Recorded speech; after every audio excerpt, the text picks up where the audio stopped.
সরকারি চাকরি আইন 2018 সনের 57 নম্বর আইন সংশোধনকল্পে আনিত বিল সরকারি চাকরি সংশোধন বিল 2026 সংসদে উত্থাপিত আকারে অবিলম্বে বিবেচনার জন্য গ্রহণ করা হোক। মাননীয় স্পিকার, আপনাকে ধন্যবাদ। সংসদের সামনে প্রশ্ন হচ্ছে, সংসদে উত্থাপিত আকারে সরকারি চাকুরি সংশোধন বিল 2026 অবিলম্বে বিবেচনার জন্য গ্রহণ করা হোক। যারা এই প্রস্তাবের পক্ষে আছেন তারা হ্যাঁ বলুন, যারা এই প্রস্তাবের বিপক্ষে আছেন তারা না বলুন।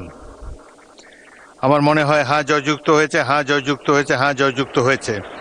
অতএব সংসদে উত্থাপিত আকারে সরকারি চাকরি সংশোধন বিল 2026 অবিলম্বে বিবেচনার জন্য গৃহীত হল।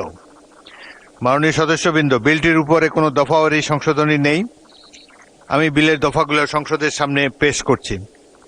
সংসদের সামনে প্রশ্ন হচ্ছে, বিলের দফা 2 ও 3 বিলের অংশ হিসাবে গ্রহণ করা হোক।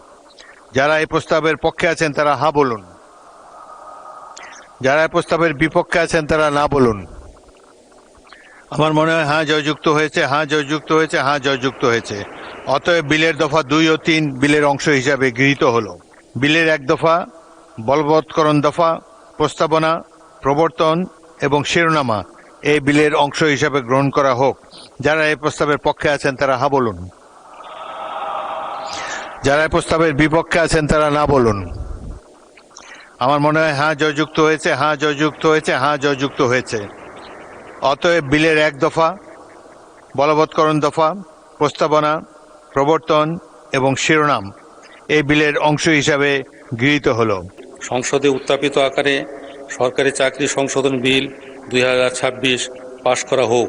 মাননীয় স্পিকার, আপনাকে ধন্যবাদ। সংসদের সামনে প্রশ্ন, সংসদে উত্থাপিত আকারে সরকারি চাকরি সংশোধন বিল 2026 পাশ করা হোক। যারা এই প্রস্তাবের পক্ষে আছেন তারা হ্যাঁ বলুন, যারা এই প্রস্তাবের বিপক্ষে আছেন তারা না বলুন। আমার মনে হয় হ্যাঁ জয়যুক্ত হয়েছে, হ্যাঁ জয়যুক্ত হয়েছে, হ্যাঁ জয়যুক্ত হয়েছে।